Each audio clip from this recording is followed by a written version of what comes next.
Hello, ladies and gentlemen, and welcome to the Coast-to-Coast Combat Hour. I'm your host, Matthew Hawkins, and as always, I'm joined by my good friend and co-host, Ed Carbajal. Ed, UFC pay-per-view fight week. How you doing, my friend? UFC for me is Justin Gaethje fight week. I'm a little under the weather, so apologies to folks listening or watching if I sound a little off or I can't complete a sentence. It's because it's whatever's happening with the weather out here in Jersey's screwing with my immune system.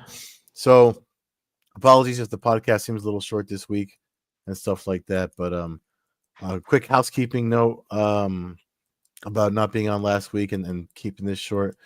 Before we get into everything, we're going to get into the Dre Miley, who's been on the podcast previously, is fighting this weekend on Spectation Sports. You guys know I write features for them.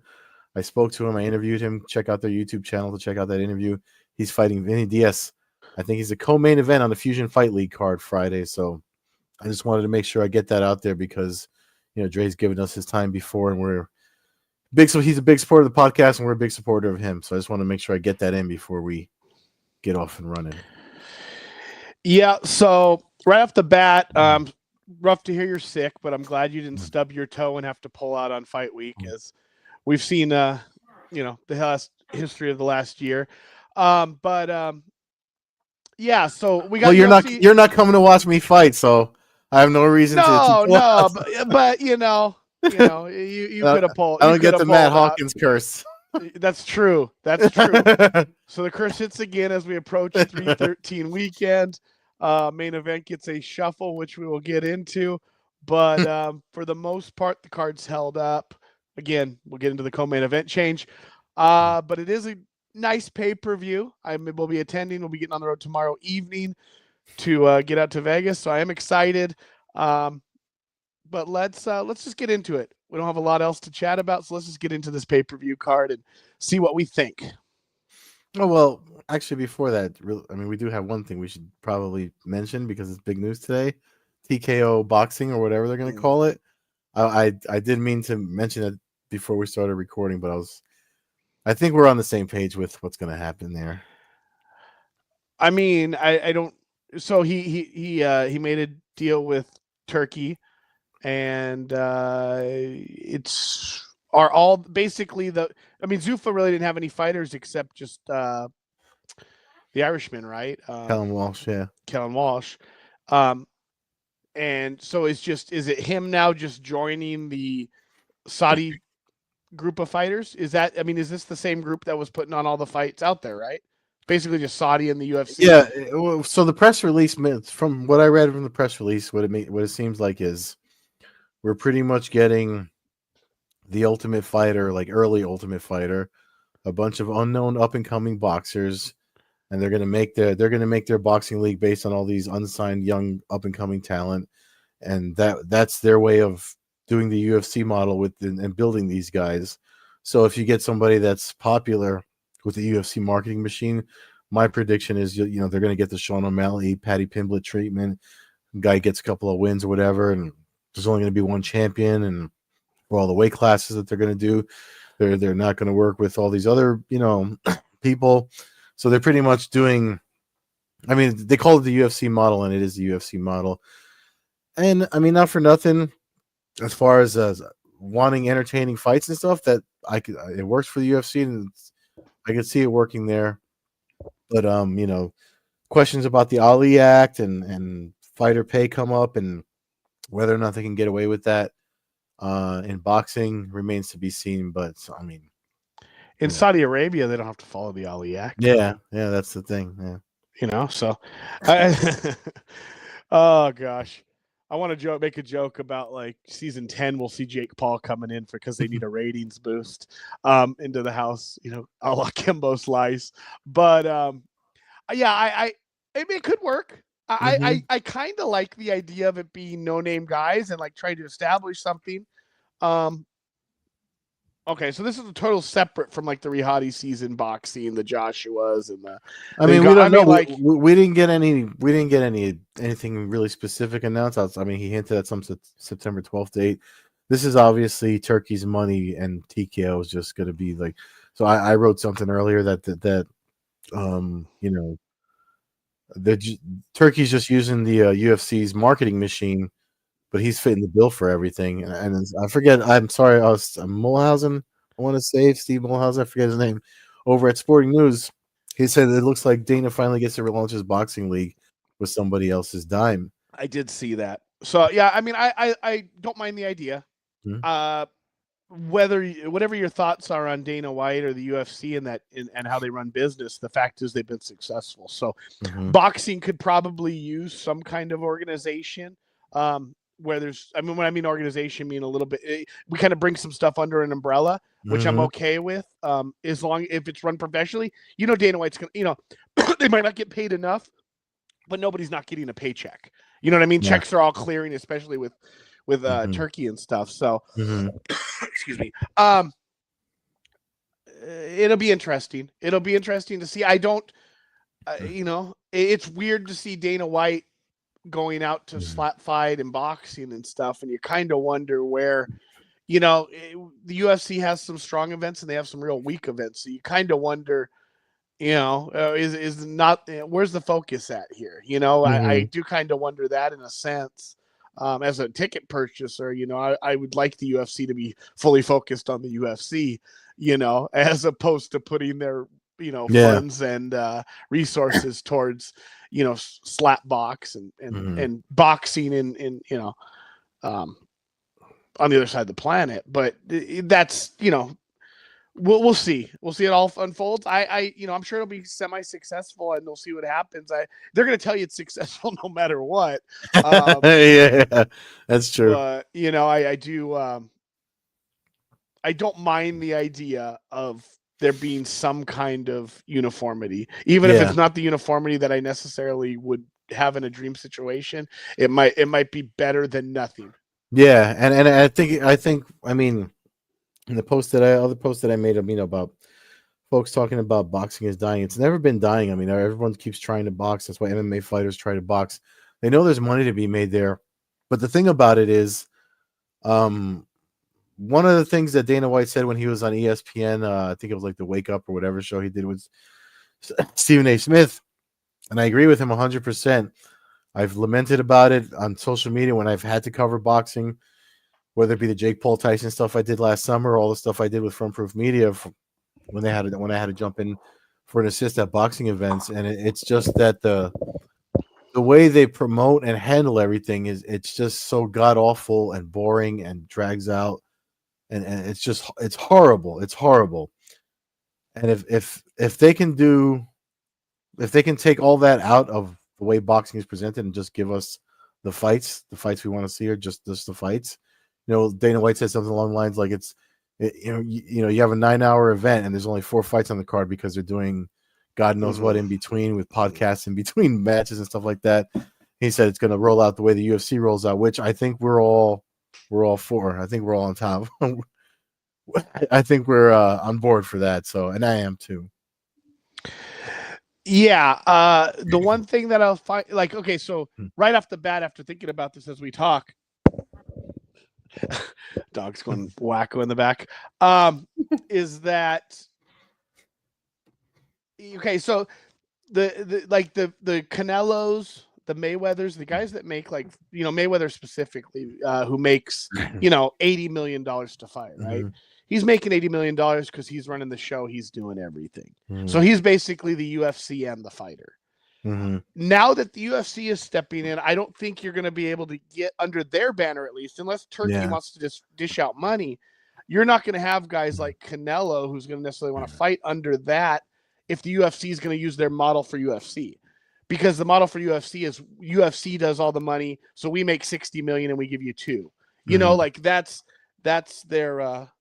their kind of their thought process on that. So how they run their business, as opposed to the traditional boxing model where kind of the fighter promotes themselves or the organization and huge money comes in, but a huge majority of it goes towards the fighters, whereas the UFC takes the 80% or whatever cut they're Mhm. taking off of everything. So I don't think that'll open the door for young guys to come in and, Mhm. like you said, like how they're trying to run it apparently, and they can get them under control contract wise and run the shows, which will help with what you're talking about, press conferences. Mhm.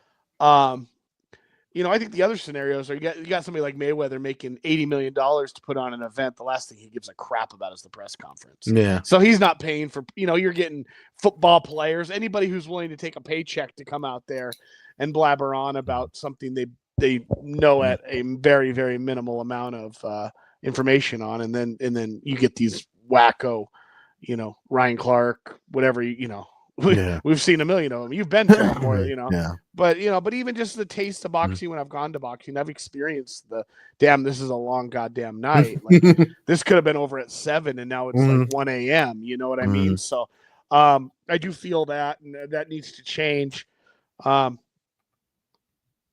But we'll see what happens. I mean, I like the idea. I like the idea, and I'm curious to see. And if they put on a good show like the Ultimate Fighter one, and it's legit boxers, and we're getting legit fights, then I'm okay with it. Even if they're a little bit wild and a little bit wacky, that makes it more fun to me. Let's just get some guy in there throwing a tornado punch or some. Well, I can't do that legally in boxing, but you understand what I'm saying. Get some wacko in there, some lunatic just swinging giant, sledgehammers could be fun for TV entertainment. I don't think those guys are going into the world of boxing and beating, Usyk and but we'll see. So let's move on to the pay-per-view this week. I feel like aging and growing up is not me going to Slap Fight on Friday to go watch Paige Van Zant. So I feel like I've matured and will just have a nice dinner and maybe catch the weigh-ins for the UFC. But, fun card, some decent prelims, but really the card's built off the top 2 fights. Yeah. Which, as I mentioned earlier, we had the co-main event change where we lost Dan Hooker. Rafael Fiziev steps in. It's a rematch of a very close fight they had earlier in their career. Kind of a fight out of nowhere, but a fight that, like, if you're just engaging, I think it's probably the easiest fight because you know what you're getting. But again, let's move on to that pick. Main card fight starts. King Green steps into the cage with Mauricio Arufi out of the Fight Nerds camp. Listen, I'm a big fan of King Green. I've mentioned on this show how I met him after he had some tragedy in his family. Not a ton of time after my dad had passed away, and we had a kind of a conversation about some stuff. Good dude, real good dude. Doesn't always maybe perceive that, with his outward look or something. People have their judgments, but real nice dude, real good-hearted man is what I noticed with him. With that said, I do think he's the older veteran here, kind of being fed to the up-and-comer. I think he puts on a great fight, but I do think Rufi wins the fight. As a fan going to it, I kind of want to see a finish so that the night keeps rolling. So let's go. I'm going to go with Rufi by 3rd round finish. So, Green, he tends to, and this photo is pretty much what made me think of it. He fights this way with his hands down, just like that sometimes. And it's been to his, it's been to, it hasn't worked out well for him. What's the reach on? This guy's got a longer reach on him. I would not be so. I would hope he doesn't do that. Again, I don't like with veterans. I don't like these matches. As an older person, it bothers me now when I see these matches where they're trying to feed the older fighter to the younger fighter so they could, build off of the popularity of the fighter and their camp and whatnot. But so I hope Green makes a change. But I agree with you. I could see Rafi pulling it off. The 11-1 up-and-comer. It's hard to pick against that when you see the veteran. So that's kind of we've seen it a million times. So you kind of expect the normal routine. Next fight on the card: Amanda Lemos versus Yasmin Lucindo. 2 Brazilian fighters.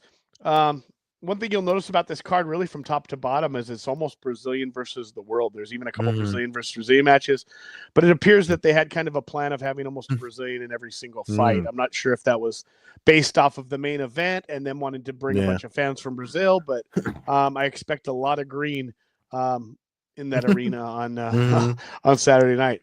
Getting back to this fight, Lemos coming off a loss. Armbar finish to Jindaroba.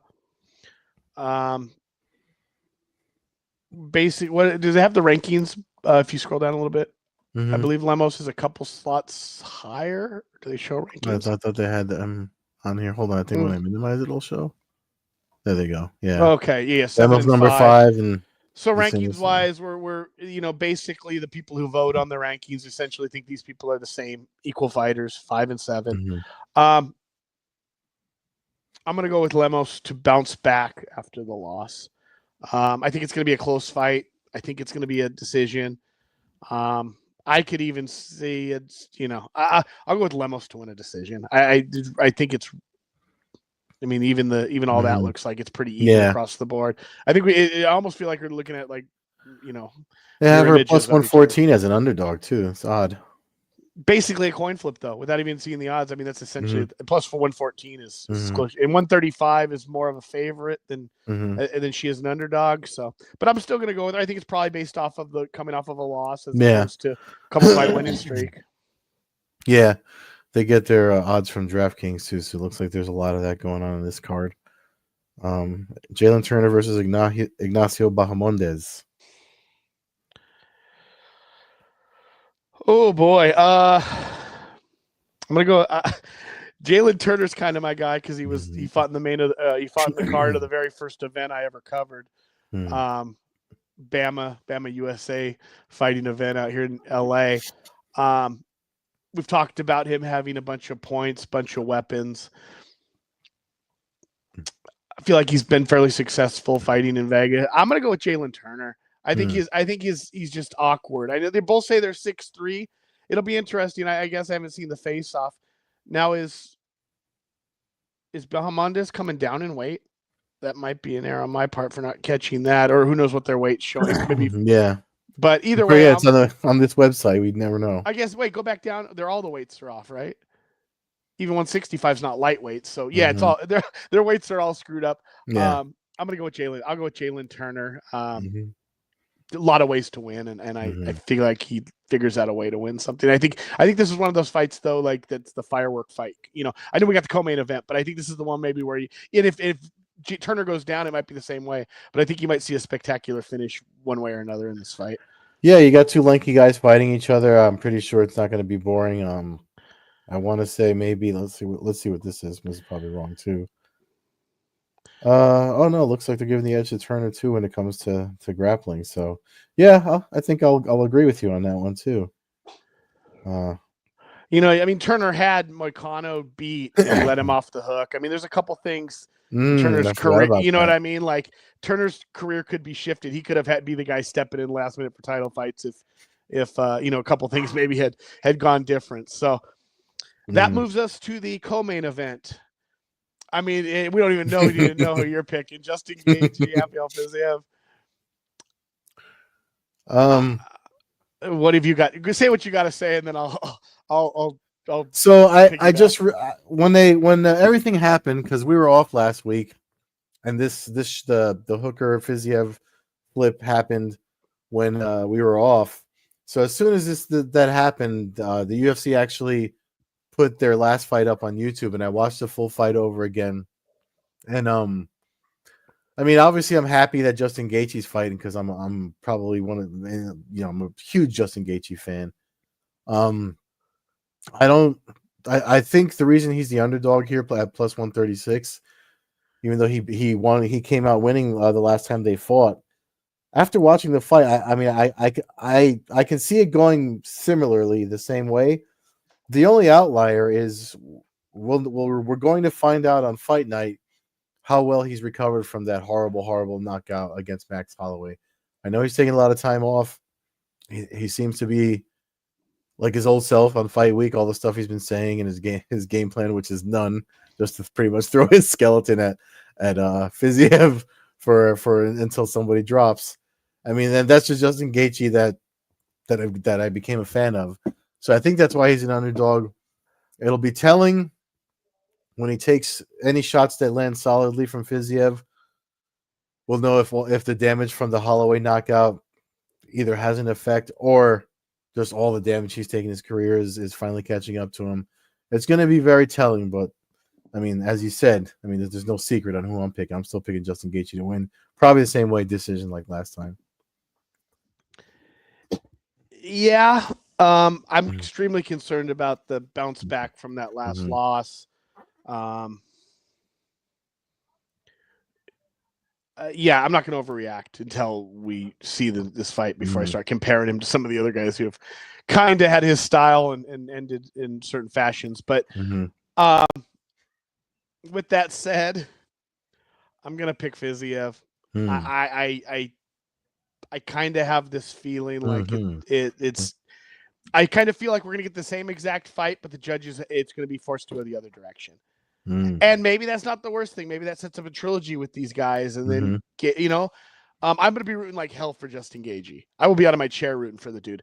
I just have this weird feeling like this dude's going to come off the bench and have one of those like, I mean, he's getting a chance to fight a guy and get a rematch against a guy and avenge a loss that there was no pathway for him ever having. And he even said it. He said, "I don't deserve this fight." So, God bless Justin Gaethje for having the guts and the fight will to be able to basically give it to me. So there is something to be said about like the stress free. I mean, what does Fiziev have to lose? He has nothing to lose. He can go in there stress free. He can go in there basically knowing if I beat this dude, I suddenly am in the title contention out of nowhere. And if I lose, I get a nice paycheck. And I already lost to Justin Gaethje. Nobody in the world thinks I'm a better fighter than Justin Gaethje already. So, like, nothing really changes. If anything, you're going to be a co-main event now, and people are going to see your name. And if you have another good fight, you know how the UFC rewards that occasionally, So, but there's just a part of me that thinks it's going to be one of those things where it's kind of going to upset the crowd, and then we're going to have to get to the main event, and there's going to, the crowd will be looking to that main event to kind of bring back some of the steam, because I could see it kind of taking some of the air out if Fiziev is able to neutralize Gaethje, or Gaethje doesn't look like his old self. I do want to say, like, even the initial booking, like, I know people. I was just excited that Gaethje's ready to come back. He's somebody that makes me feel like I'm like the days of old. The Pride days, the early when UFC was real fun all the time. When he's on a card, I feel like I'm in Vegas when he's on a card. You know what I mean? But when the Hooker was announced and then it changed to this, nothing got me excited. The only time I got really excited as far as the matchup was when there was a possibility, the slim if it was him and Dustin Poirier again, that would have sent me through the roof. But correct. This is not. This is not bad. The other option I thought, which would be kind of a fun fight, it would have screwed up this card, but would have been Jalen Turner. We saw Gaethje versus James Vick, where he was like, searching for the chin of the guy who had like 5-6 inches on him, So the idea of a kind of a lanky Turner, at throwing elbows while Gaethje's trying to get in there to, send him into orbit, had kind of an attractive bit of violence listed. But this doesn't. I mean, again, I'm the same way. The excitement level is not what it was with like Hooker, but at the same time, we've seen this fight, so we kind of know that. I mean, if we get that same fight with a +1, all of a sudden we've got a fight of the year candidate. You know what I mean? Like, the last fight had some moments where it was a little bit slower, but there was, I think that it has potential. I hope Gaethje hasn't lost a step. When you get knocked out that hard, you never know. You never know. And it's not even that. It's just like damage taken over time. Like you don't know. That could have been the icing on the cake, that knockout. So we'll see. We'll see on Saturday. That's for sure. Main event: Alex Pereira versus Magomed Ankalaev. I'm sorry. Oh boy. I think I said on this podcast that Alex Pereira is probably my favorite fighter right now, because of the way he fights, because he always fights, because he'll fight anybody, and his fights are exciting as hell. With that said, I can't get over the fact that since the first minute I saw him, I've always said, well, what happens when he fights a good grappler? He's going to get taken down and submitted, or he's going to get taken down and controlled. Well, we finally have it. Here it is. Yeah. If Alex Pereira knocks out Ankalaev, and he starts to cement himself in the Mount Rushmore of Mhm. fighting. I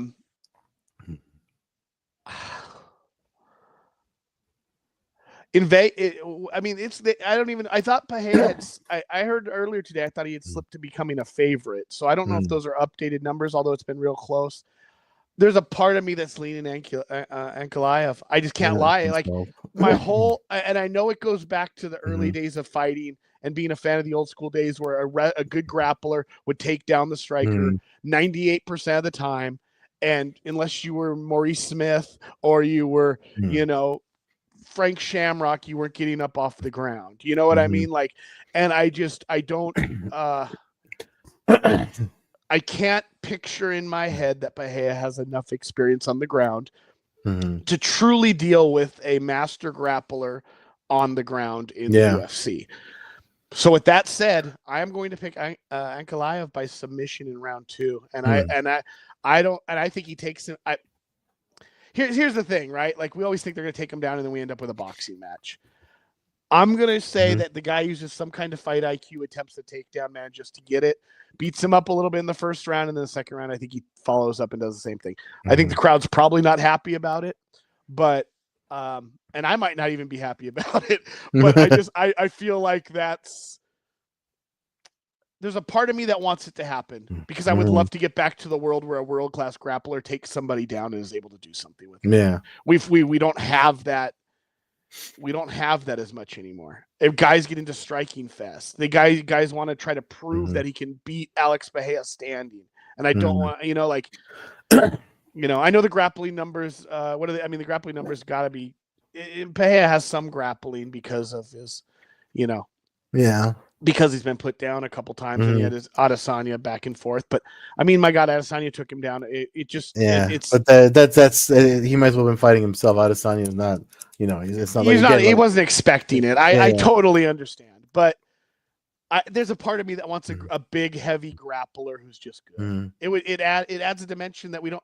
I mean, am I forgetting somebody? I mean, De Ridder. I mean, I guess at 185, who looks like he has a hell of a fight coming up with Bo Nichols in the near future. But I don't know. What do you think? I mean, so actually, this is one of the ones I got to do some research on, and it's interesting.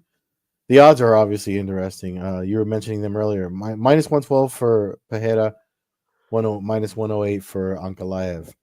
So Ankalaev, he's only lost by submission. That's his only loss. Given the grappling heavy style, I think Pajeda would be wise to try and take out Ankalaev's legs, remove the takedowns, take away his mobility, his ability to drive in. And based on these numbers here, if you look at their stats, it looks like he has the reach to do that, or tap away, keep him weary of shooting in, but he has to be busier. So I think if he's busy and early enough that he can do some damage to Ankalaev, then maybe we can see him get a finish the way he's been finishing folks. But to your point, this guy's probably used to all these tactics, and if he gets in on him, if he gets his arms wrapped around Pajeda and he gets his arms wrapped around his hips, I think he can bring him down and maybe not submit him, but control him, and we see a title change because over a decisive victory. I wouldn't be surprised if he gets submitted, obviously, because of the grappling prowess. So this is definitely one that, I mean, props to Pajeda for taking the fight, because this is one that I actually have where I usually put my pick. I put we'll see, because this is one that we will actually see. We'll see how good Pajeda is against somebody that's as good as grappling, especially a Russian grappler. That's the number one guy, and his only loss was by submission. He hasn't been knocked out yet, but there's a first time for everything. So his loss was to Paul Craig, right? And it was like 1 second left in the fight. He got caught in a triangle. Yeah, like in a fight he was dominating. So in theory, he really should be undefeated. Yeah, I mean, in another world where he just doesn't tap with 1 second or waits. Yeah. You know what I mean? He's undefeated. But Yeah, I mean, you mentioned he's the number one fighter, and I think that that's a key that we're kind of overlooking. This is a Mm-hmm. sweet scenario. We actually have Mm-hmm. the legit number one versus number two fighter. Mm-hmm. It doesn't always happen. A lot of times it's 1 versus 3 or one. You know what I mean? Because somebody else Mm-hmm. has already fought recently, and um, there it is. Yuri Mm-hmm. chiming in there with his opinion on. Rooting And for Pajeda. yeah, I don't know. I think it's going to be a good Mm-hmm. fight. I think it's a fun fight. I like the styles clash. It's a little bit old school, grappler versus striker. I mean, as much as you're ever going to get where that's their, Mm-hmm. I know obviously they both each done out. As we established, they've had moments where they've done each, but um, I'd like to see it. Like I said, I would like to see a heavy grappler who's able to, Mm-hmm. establish a name and win a couple fights and defend the belt once or twice, and kind of just add another dimension to the division, and then find out who the striker is that can take him out. There's a lot of fun storylines that can kind of develop, um, and be nostalgic in a sense for me, because we really haven't had a strong light heavyweight division in a long Yeah. time. You know what I mean? No, no. A lot of divisions. I mean, that's something that when MVP was talking about the divisions he can be in between middleweight and welterweight. There's the divisions that seem to be up for grabs, but not with Pajeda there. You can't really say that, so he can make it exciting. But there is something to be said about elite level martial artists, and this is why, like, I know it's cool to be well rounded and be a jack of all trades, but when you get these guys that come from when they're like look, Pajeda is a perfect example, masterful kickboxer, come into MMA and impose his discipline against every opponent he faces. That's what makes the Ultimate Fighting Championships what it is. That's what it was built on. That's what it was based on. That's what makes MMA great. You get elite level kickboxers, elite level submission guys. If they can, Khabib, whether he decisioned everybody, whatever, but he still imposed his grappling on everybody. You look at somebody like Fedor, who was just probably I want to say he was probably the first heavyweight jack of all trades that, if you want to call somebody well rounded, I mean, between his knockouts and submissions, that's another guy that was able to come from Sambo and just impose his discipline on everybody he ever fought. So it's fun when we have people like that. And if Pajeda wins this fight, he's that guy right now in the UFC. Mm-hmm.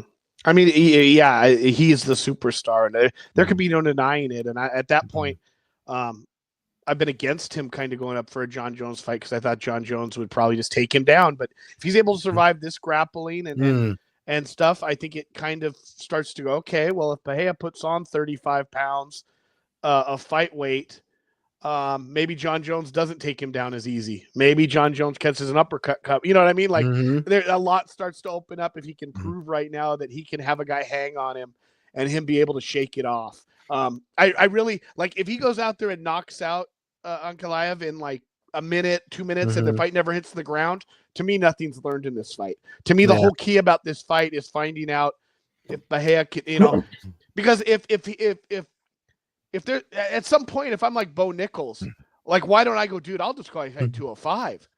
Like, I know Yeah. the dude's a monster, but like if he can be taken down and beat up, like, or somebody's got to take him down eventually. Mm-hmm. I mean, that's somebody's got to try. Yeah.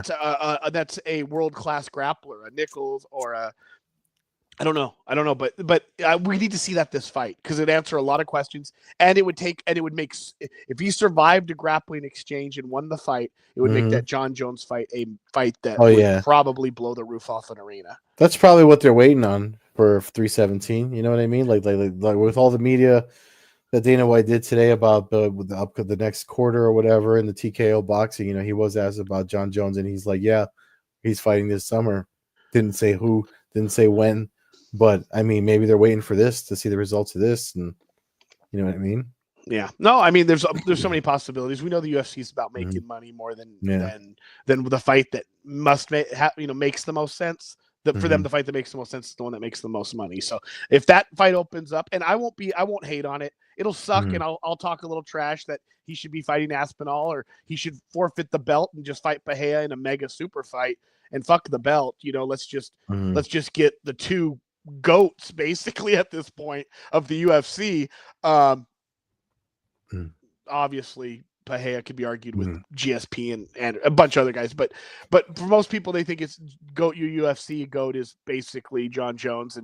But Pahea with a win over John Jones, I mean, there's so many possibilities if things shake out. But I at the same time, there's storylines either way for me. Like I feel like this is a win-win fight. So really look forward Last to it. round chiming in, just out to Jersey and California wine country. Thank you. Big day for our combat sports today. A lot of news. Good. That's it. Appreciate the shout out. I think we're gonna wrap it up, folks. So you got this Saturday, 6:30 Eastern time, prelim start. And if you Main follow the card's sport, always- you know how to watch the UFC. Yeah, Jump around and figure it out. And don't forget Fusion Fight League on Friday on Spectation Sports. There's always a link to sign up for Spectation Sports if you want to watch Dre Miley's fight. And one last thing before Matt takes us out, I wanted to dedicate this podcast to a buddy of mine who passed away last month, Joey Goldstein. If you're a fan of the New York Red Bulls, you know the name. He's the guy that pointed me in the direction of showing me that I could actually write about something I'm passionate about and do something with it. And 10 years ago, 11 years ago, almost 11 years ago, 2014, he and I had a conversation at a barbecue, and we talked about my knowledge of martial arts and combat sports. And he said to me, "You should write about it." So I did. He actually hooked me up with my first gig and everything. So rest in peace, Joey. Thank you for pointing me in the right direction. Fans can follow the show at Combat Hour on Twitter, Coast-to-Coast Combat Hour on Instagram. Follow Ed at Carbazol on Twitter, Carbeerzol on Instagram, and Old Head Carb on Twitch. Thank you for listening, everyone. Enjoy the fights this weekend and have a good night.